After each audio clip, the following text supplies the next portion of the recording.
Kedengeran nggak suaranya?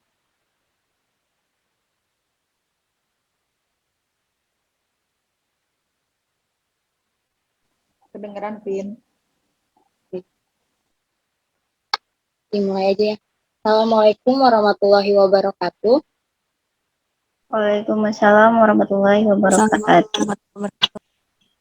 Yang terhormat kepada dosen pengampu mata kuliah Hadis Tarbawi, yaitu Ibu Hajah Debibik Nabilatul Fauziah LPMA, dan teman-teman yang sudah join, terima kasih. Semoga sehat selalu.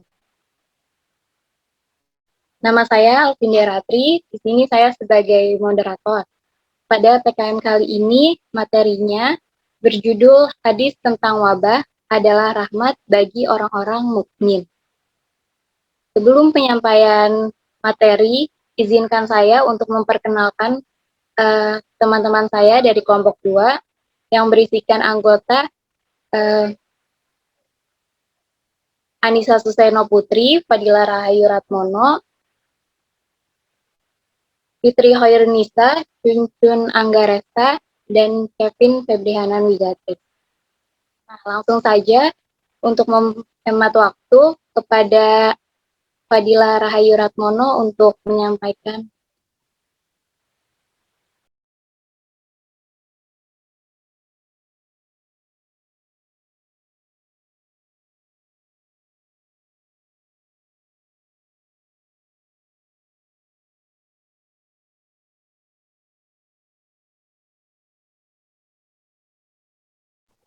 Oke, terima kasih Vindi selaku moderator.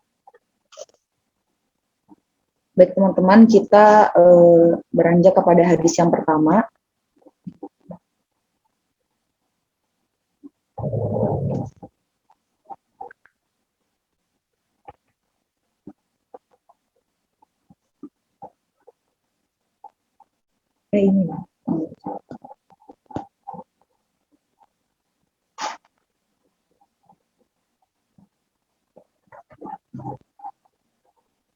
Ini udah bener ya PPT-nya ya?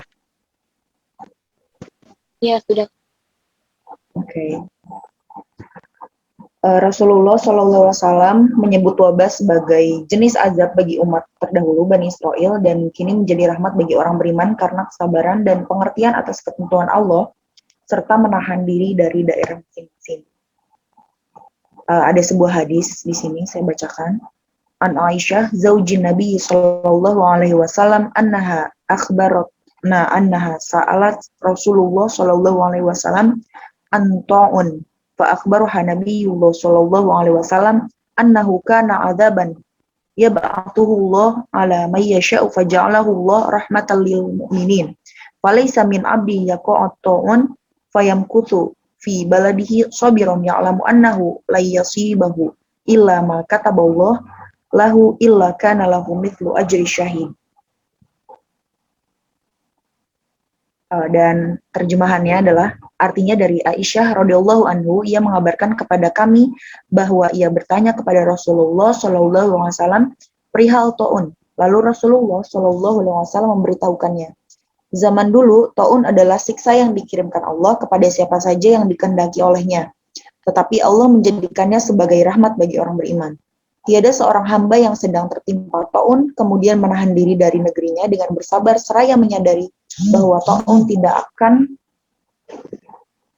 mengenainya selain karena telah menjadi ketentuan Allah untuknya. Niscaya ia akan memperoleh ganjaran seperti pahala yang mati syahid. Silakan dilanjutkan oleh teman kita. Oke. Selanjutnya syarah hadisnya. Next. Ya. Istilah ta'un berasal dari wazan fa'ul yang berakar dari kata tan yang memiliki arti penusukan, penikaman, pencemaran nama baik. Lalu kata ini menyimpang dari arti asalnya dan digunakan secara istilah bagi wabah mematikan. Ibnu Hajar Al-Asqalani memaparkan definisi ta'un menurut beberapa ulama, diantaranya yang pertama menurut Al-Khalil, ta'un adalah wabah. Kemudian menurut Ibnu Al-Athir, pengarang kitab An-Nihayah, Taun itu adalah penyakit yang mengotori udara dan merusak anggota tubuh. Next.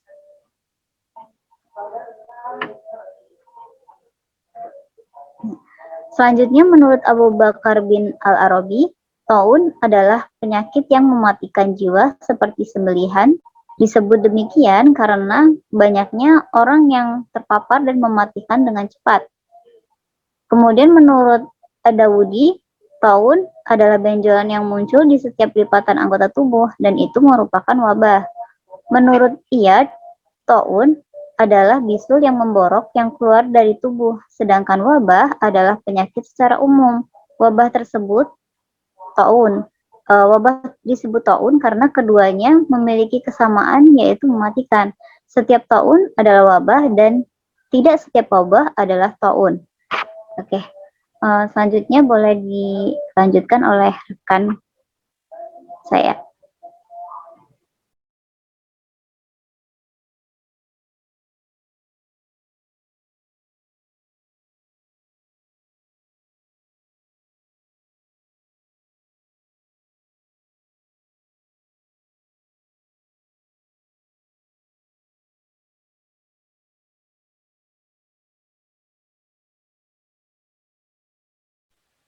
Selanjutnya Anissa Suseno.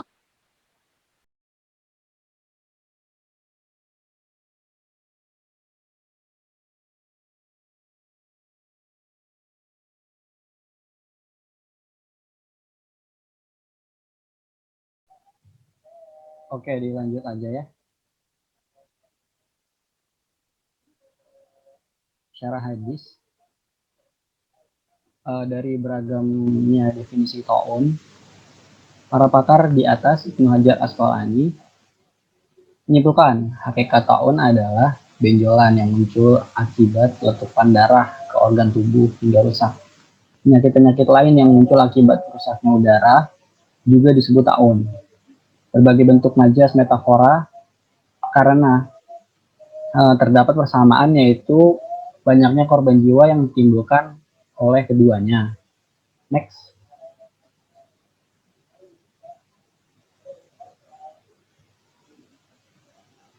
Saat menjelaskan hadis ini, Ibnu Hajar Al-Asqalani mengutip hadis lain riwayat Ahmad Taun. Riwayat Ahmad ya. Taun adalah kesyahidan untuk orang-orang mukmin dan rahmat bagi mereka. Perbuatan keji bagi orang-orang kafir. Dalam hadis ini sangat jelas bahwasanya taun adalah rahmat yang hanya dikhususkan bagi orang-orang muslim. Apabila menimpa orang-orang kafir, itu sebagai azab yang dipercepat di dunia sebelum azab di akhirat. Next.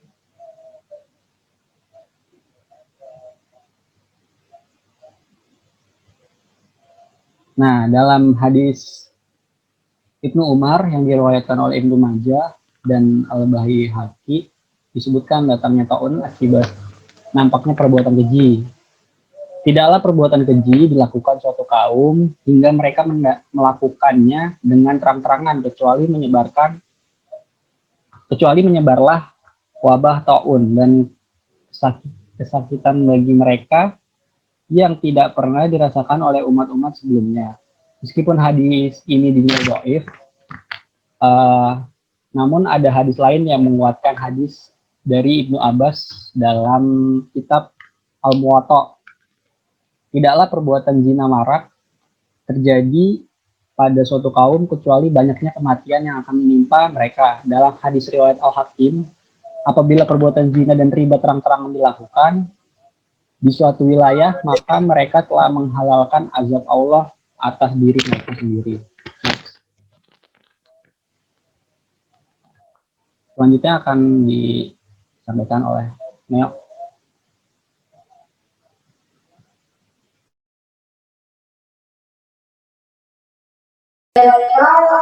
Oke, selanjutnya yaitu pahala kesyahidan bagi orang yang meninggal akibat taun diperoleh dengan beberapa syarat, yaitu yang pertama sabar.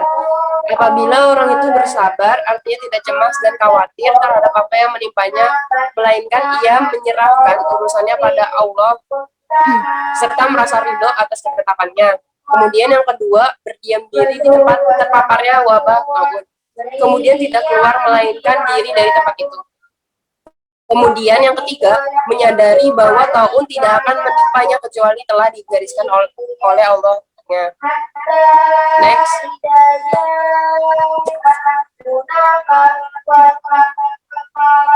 Namun jika ia berdiam diri dengan perasaan takut dan cemas atau menyesali mengapa dirinya tidak pergi keluar saja dengan anggapan apabila ia keluar tidak akan terpapar taun dan dengan diamnya di tempat tersebut menyebabkan dirinya terpapar, maka yang seperti ini tidaklah memperoleh pahala kesyahidan meskipun meninggal karena taun. Hal ini disebabkan pesimisme yang melahirkan keluh kesah dan marah atas takdir Allah serta tidak menyukai pertemuan dengannya. Next.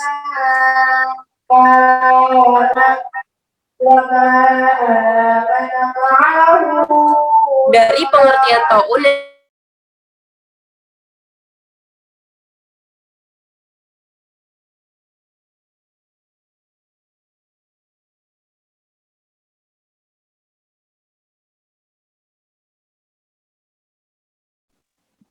penyakit taun ini.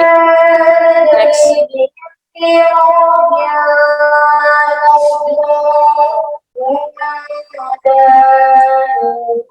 Allah menurunkan wabah sebagai bentuk ajab bagi umat terdahulu seperti Bani Israel. Adapun wabah yang menimpa orang-orang mukmin dari umat Nabi Muhammad SAW adalah rahmat dari pahala kesyahidan dari Allah. Rahmat karena sakitnya menjadi penghapus dosa-dosanya dan pahala kesyahidan didapat bagi yang bersabar, mengisolasi diri dan meyakini apa yang menimpanya adalah takdir Allah yang telah ditetapkan untuknya.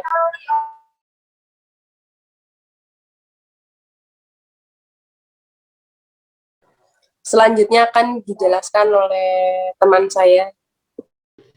Ya, selanjutnya nilai pendidikan yang terkandung yaitu perbuatan zalim yang dilakukan manusia adalah salah satu dari sebab terjadinya bencana di muka bumi ini. Nah, jadi sebagai contoh penyerangan tentara Mongol ke Baghdad pada tahun 1258 Masehi yang memakan banyak korban jiwa menyebabkan terjadinya wabah ganas yang menyebar ke Syam. Begitu pula perbuatan keji seperti zina yang dilakukan secara terang-terangan juga sebab menjadi timbulnya wabah dan bencana di muka bumi ini.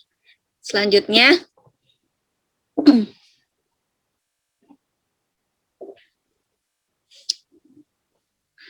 hal ini berdasarkan firman Allah dalam Al-Quran, yaitu Zaharal fasadu fil barri wal bahri bima kasabat aydin nasi liyudhiqahum ba'dalladzi amilul la'allahum yarji'un. Nah, artinya yaitu telah nampak kerusakan di darat dan di laut disebabkan karena perbuatan tangan manusia, supaya Allah merasakan kepada mereka sebahagian dari akibat perbuatan mereka, agar mereka kembali ke jalan yang benar. Surat Ar-Rum ayat 41. Kemudian,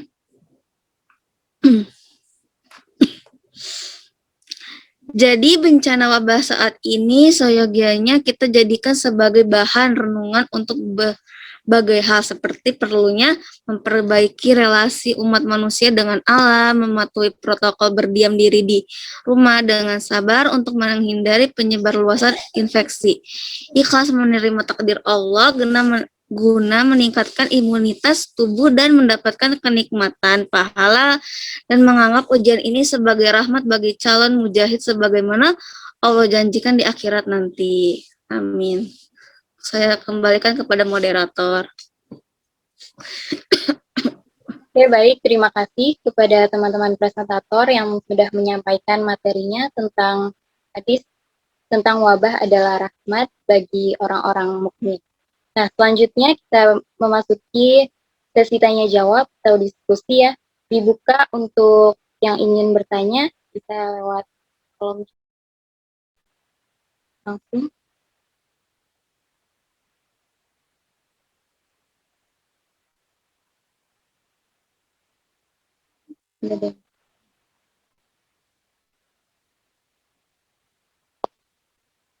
Oke, di sini sudah ada yang bertanya. Dari Kawati ya. Pertanyaannya, bagaimana pendapat kakak-kakak masing-masing terkait wabah COVID ini? Terjadi karena ujian atau azab dari Allah, karena banyaknya manusia yang jauh dari kata takwa. Karena yang saya lihat, masyarakatnya jauh dari ketakwaan maksudnya. Oke, jadi pertanyaannya,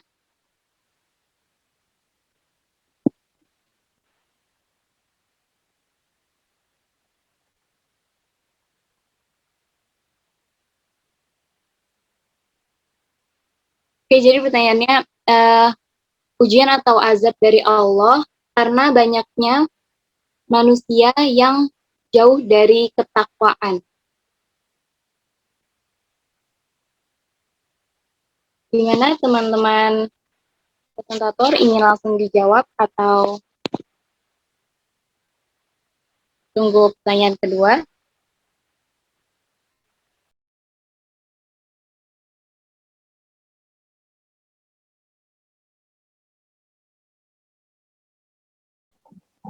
Ditampung dulu aja di moderator.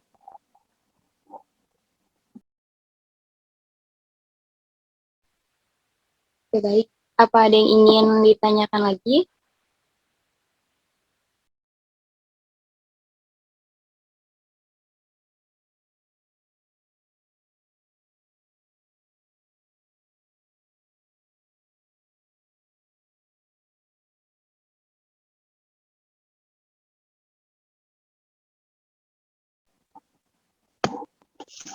Oke, saya izin menjawab ya, moderator. Ya, silakan Kak.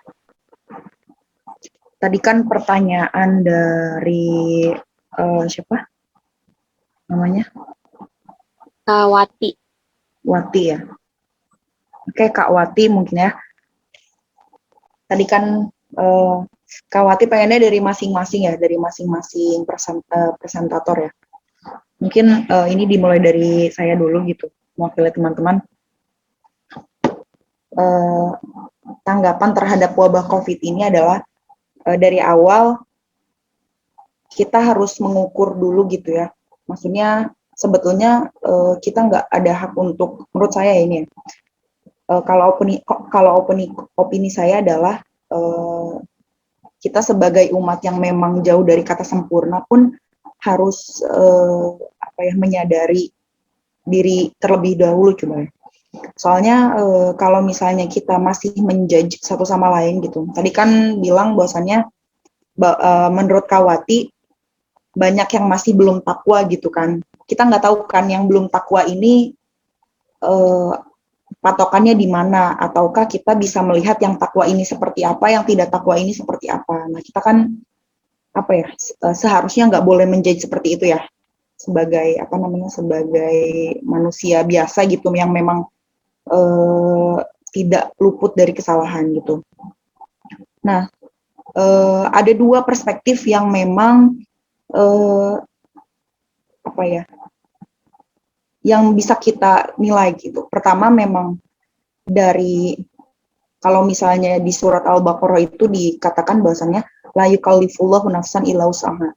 Jadi Allah itu nggak akan pernah memberikan cobaan atau memberikan sebuah ujian kepada umat manusia kalau misalnya kita nggak bakal bisa melewati itu semua gitu. Jadi memang ada dua perspektif gitu penilaian wabah ini sebetulnya COVID ini sebetulnya azab ataukah ujian gitu. Kalau misalnya kita tinjau dari orang beriman, misalnya ya, semoga kita termasuk di dalamnya gitu ya. Kalau misalnya kita tinjau dari perspektif orang yang memang beriman, ini mungkin adalah salah satu ujian atau cobaan yang Allah kasih gitu, yang Allah berikan. Gimana sih kita menyikapinya gitu? Apa yang solusi yang kita timbulkan ketika ada wabah COVID tersebut gitu? Lalu pelajaran apa aja, hikmah apa aja yang memang kita bisa ambil dari semuanya itu. Kalau misalnya kita nilai dari perspektif orang beriman, tapi kalau misalnya kita perspektif dari orang yang yang istilahnya yang menjudge dirinya sudah baik, lalu menilai orang tidak baik atau gimana gitu ya, bisa jadi itu sebuah azab atau dan segala macam. Karena menurut saya azab atau tidaknya sebuah kejadian itu hanya bisa ditentukan oleh Allah gitu. Kita nggak bisa menerka-nerka, kita nggak bisa mengira-ngira itu azab atau bukan gitu kan. Jadi apapun musibahnya, apapun ujian yang Allah kasih, entah itu gempa bumi, karena kita memang Indonesia ini dilanda gempa bumi juga kan, banjir juga. Apapun itu harus kita jadikan hikmah dan pembelajaran untuk kedepannya supaya bisa lebih menjaga bumi, supaya lebih peka dengan sosial masing-masing gitu. Jadi kalau menurut saya adalah ini adalah sebuah ujian atau cobaan di mana sudah dijelaskan dalam surat Al-Baqarah tadi ya, la yukallifullahu nafsan illa usaha. Jadi kalau misalnya kamu bisa melewati ujian tersebut ya, insya Allah akan naik derajatnya gitu. Itu sih mungkin dari opini saya mungkin ya. Terima kasih.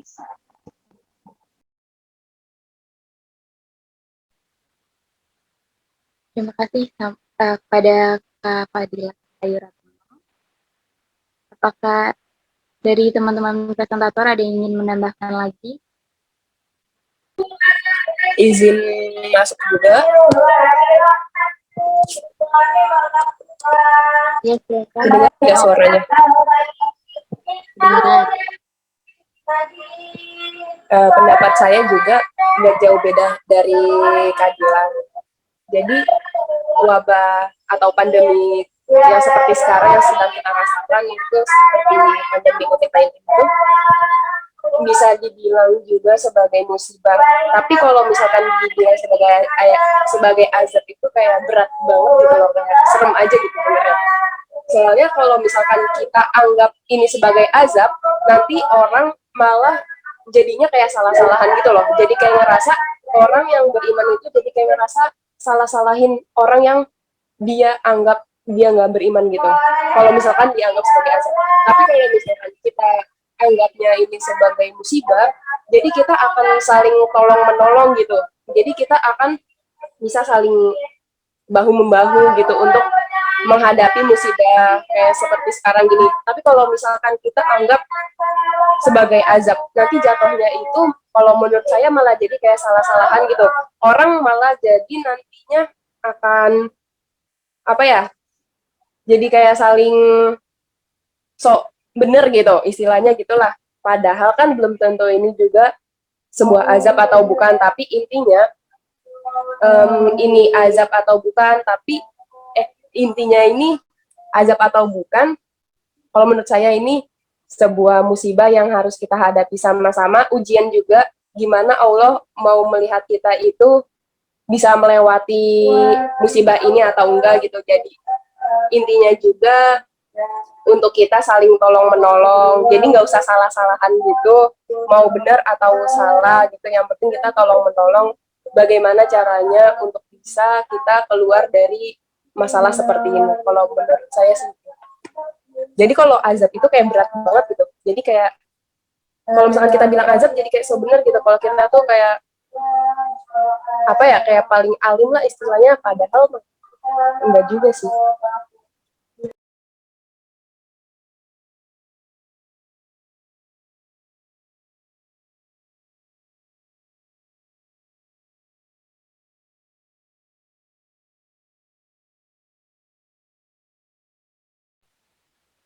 Ya, baik.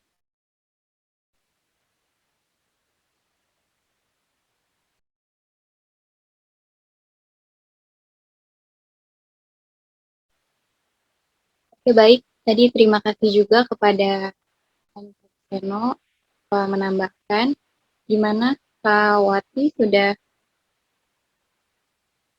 cukup jawabannya. Ada yang ingin ditanyakan lagi?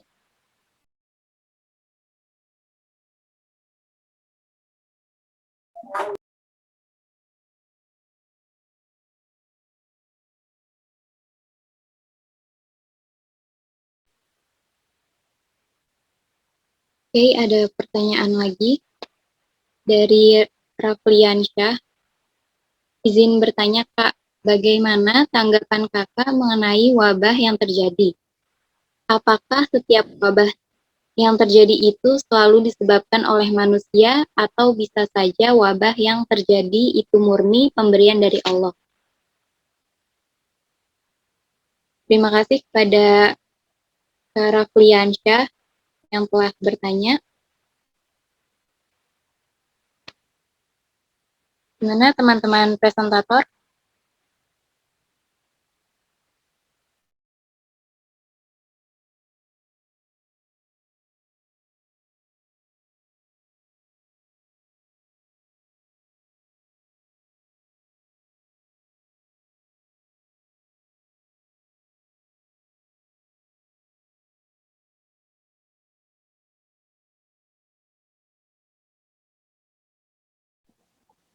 Silakan Mbak Cuncun mau jawab atau Mbak Fitri.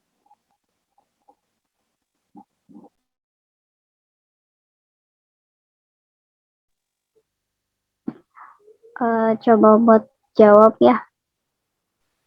Pertanyaan terakhir tadi, kalau menurut tanggapan dari saya pribadi, suaranya jelas nggak? Jelas, Mbak.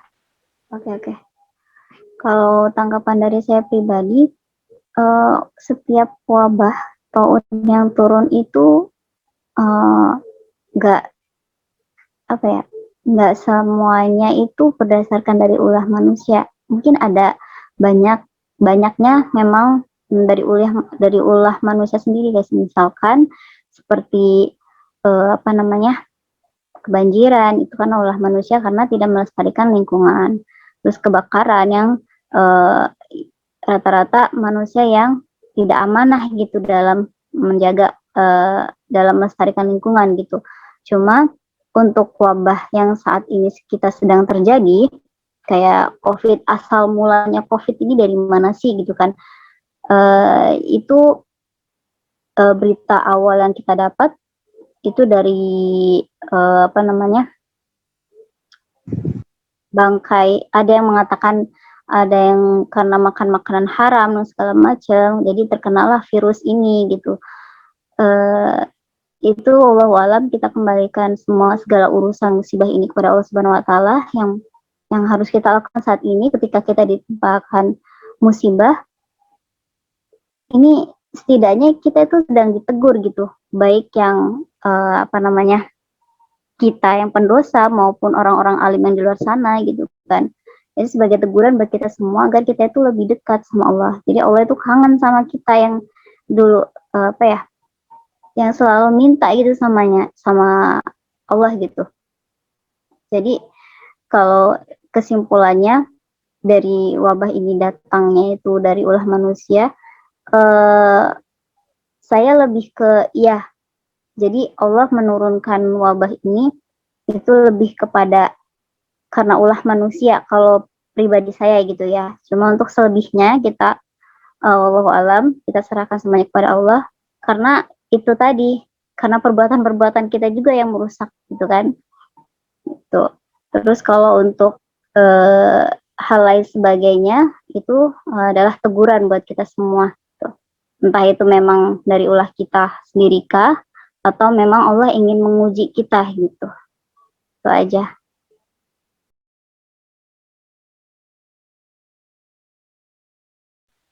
Baik, terima kasih kepada Mbak Cuncun.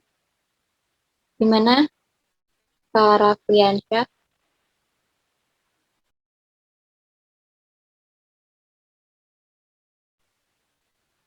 Apa ada yang ingin menanggapi lagi?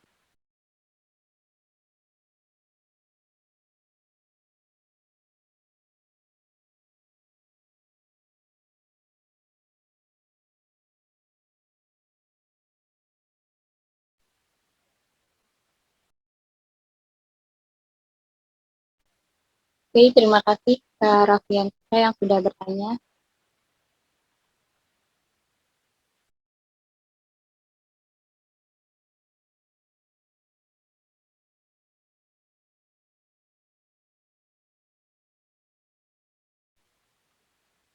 Mungkin materi dari kita cukup ya.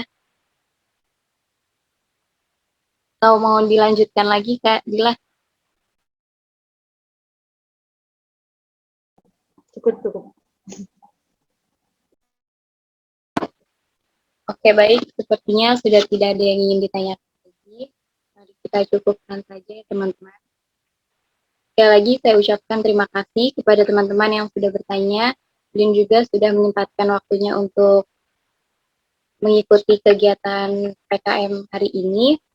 Nah, kesimpulannya pada kegiatan PKM hari ini bahwasanya Allah menurunkan wabah sebagai adab bagi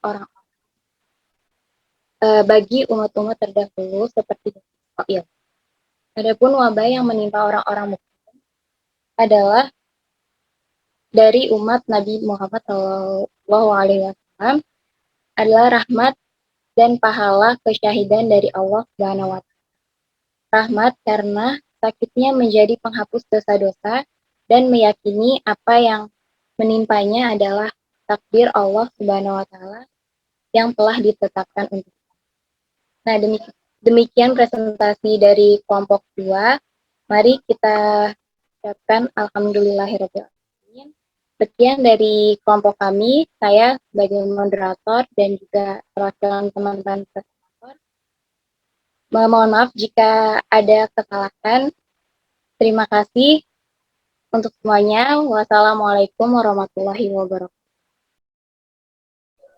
Waalaikumsalam warahmatullahi wabarakatuh. Thank you. Bisa SS dulu, Pin? Udah tadi. Oh, udah. Udah. Oke.